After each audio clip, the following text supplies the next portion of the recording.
Welcome to the Book of God's Works. Today we have a little unusual edition. Our source material is not a debate or conversation. It's actually going to be a book by Arthur C. Clarke. I just recently finished, and then while I was reading it, I came across a couple paragraphs on page 148 that we're going to be examining. So let's take a look.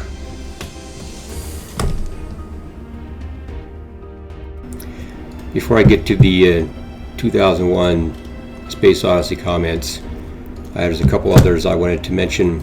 I often spend, during the summer, I stay up late and do a lot of reading, and the last 3 nights I've been getting these ideas come into my head and I write them down, and I wanted to share the ones I've had the last 3 nights in a row, all about 1 o'clock, the last of which involves the 2001. So just briefly here, I was thinking about enzymes, and it's the same topic, neo-Darwinism, evolution, and in this case I was looking at chemical reactions, and chemical reactions being a fixed phenomenon. I have to have, for example, certain products and certain reactants, and they're going to yield certain products. In evolution, the idea is that you slowly change things over time, and you can create these fantastic things with fantastic properties. But if you're utilizing chemical reactions, they're fixed. You can't slowly work your way up into a certain reaction. If it's methane, CH4, and you're reacting with oxygen, O2, they have to be O2, they have to be CH4. You can't slowly ramp your way up into it. They're fixed. And in the all the reactions occurring in our body, of course, they don't occur fast enough. An example of hydrogen peroxide, you go to the store and you buy H2O2. That reaction occurs while it's just sitting in the bottle. It's breaking down into water is one of the products. So to slow the reaction down, you put it in a brown bottle so the light doesn't get into it to speed it up. Body's the opposite way. We want to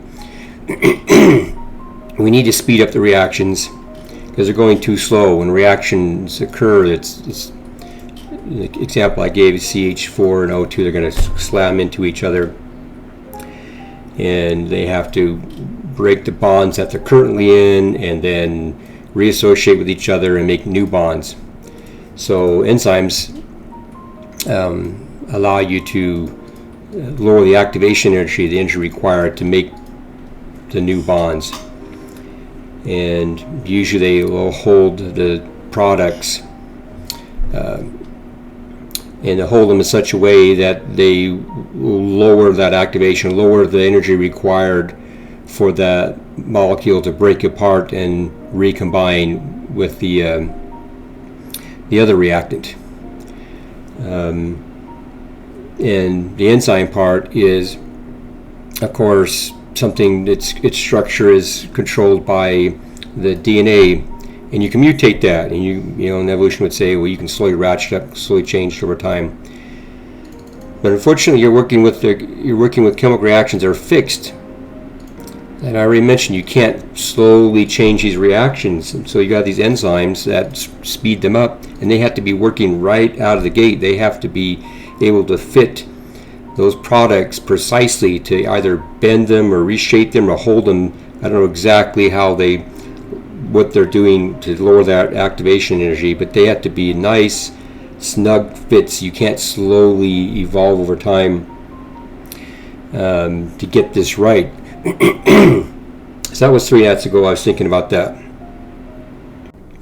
The next thought I had, just again about 1 o'clock, a couple days ago, I was thinking about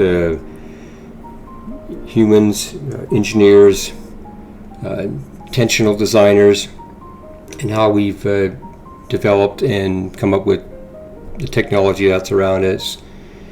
Thoughtful people going through very systematic processes.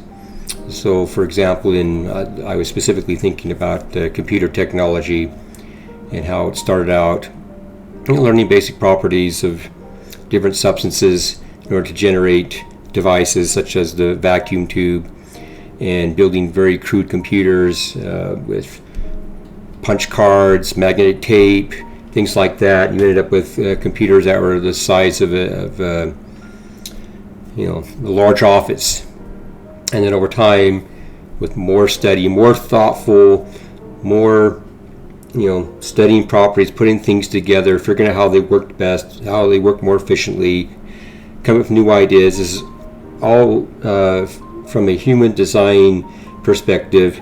Eventually being able to find different ways to store memory or to shrink transistors down, and so on. And then we end up with today these desktop computers. Of course, we have computers pretty much everywhere now on our phones. You could argue microwave, refrigerators, but I'm just going to think desktop computers.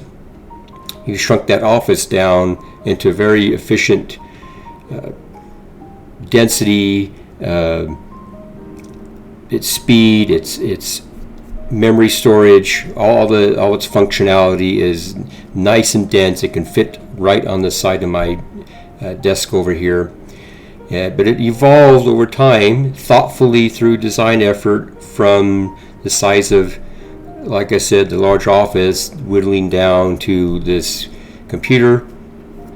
And in the future it might get a little smaller. There's going to be some physical properties that are going to limit how small we can make things, how fast we can make things. We seem to be approaching that.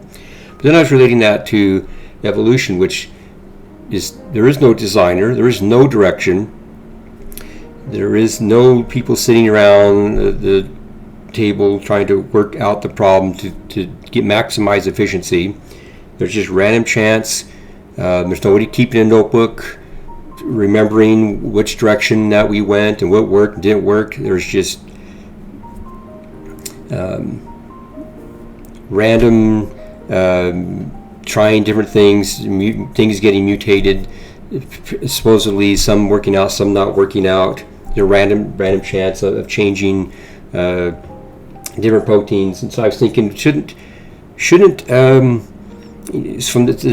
from the design perspective, we had to go from office down to a desk through a thoughtful process. Shouldn't the same process through a random means be even more rough and crude and inefficient? We should be, using my computer metaphor, it should be starting off with computers that are the size of the entire building, not just the office space, but they should be gigantic, because we're dealing with random changes. There's no thought process behind it, and we should be getting bulky, inefficient types of designs, and maybe over time kind of finding better ways of doing things through this natural selection process. But it should be more crude, more raw, more less thought, of course, no thought, of course, in it.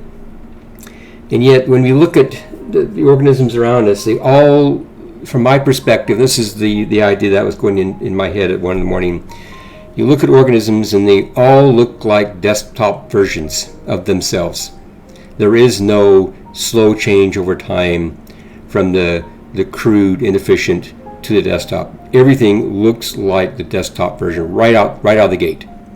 And to me, that is a problem. That just screams at me and says that there's no evolving here. This is design. You don't see organisms with, if I extend the metaphor a little more, with inefficient brains that aren't properly wired or put together, and they should be the size of that skyscraper at the start, and then slowly becoming more efficient, better ways of doing things, myelinating things that they weren't before, so they better insulation.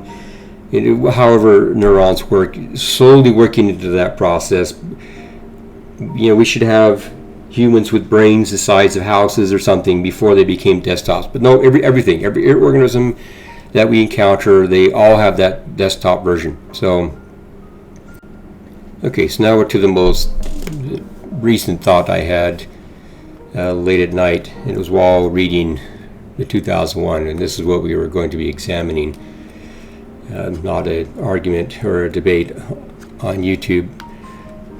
I enjoyed the movie 2001, and as probably like most people, confused as to what is the nature of this monolith. How was it interacting with these primates? When David Bowman's hovering over it in the later part of the video, what's actually happening. And so I always owned this book, and I've owned it for many years, but actually never had read it, so I decided to do that. And it was pretty interesting in explaining, for example, David Bowman, what was he doing, what was happening as he was flying over the monolith, or in the case of the book, Saturn instead of Jupiter. It was a what do you call it, a gate, a stargate, a way of transporting this alien technology to be able to transport him from one location in the galaxy or in the universe to another location. And I won't go into that because that's not the point of where I went ahead with this discussion here. In chapter 27, so about 2/3 of the way through, there's this small little section here, and he's talking about how the computer that is basically interface for the crew in operating the equipment aboard the Odyssey or Discovery. I can't remember the name of the ship. It doesn't matter.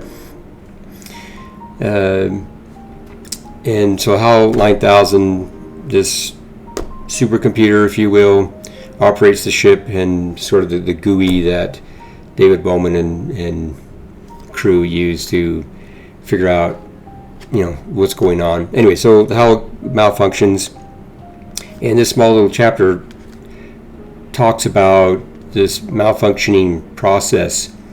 And I'm not going to read the two paragraphs, other than the last sentence. It says, for like its makers, HAL had been created innocent, but all too soon a snake had entered his electronic Eden. And again, around 1 o'clock, I just had this idea, just hit me just came over me, so I had to write it down. And so here he's just briefly describing, the author is describing HAL's original state being totally logical, operating completely on reason, rationality, and then he's being introduced a property that he's not used to, he's unfamiliar with, and it causes him to malfunction. And in this case, he's had to lie to the crew, and thus the snake had entered his electronic den. And it just struck me how this idea, relating it to obviously the actual Garden of Eden and Adam and Eve, and being just like HAL 9000 pre-Satan and the snake, being in a state of logic, reasoning, acting kind of like a computer. And I think everybody can say, look within their own mind and their own and themselves, their own consciousness, and see that there is definitely this logical part of you. And I think that's what Adam and Eve are functioning as the HAL 9000. I don't want to make Adam and Eve sound like a computer, because you can be logical, have free will and reason, and not act like a piece of technology. But the point is so he gets introduced, or the Satan comes along and introduces some new hardware, if you will, some new ways of thinking, and they involve emotion.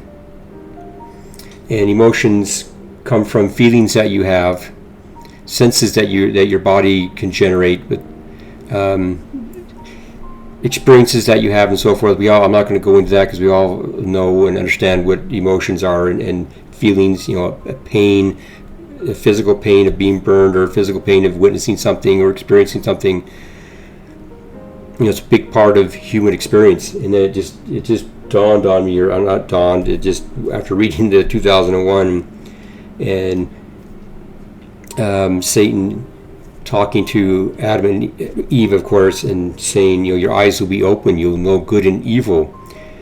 And we all know the verses, but this time around, at 1 o'clock, knowing good and evil wasn't a a logical reasoning process that Eve went through. It was an emotional, knowing is not, so I have to make sure I explain this correctly.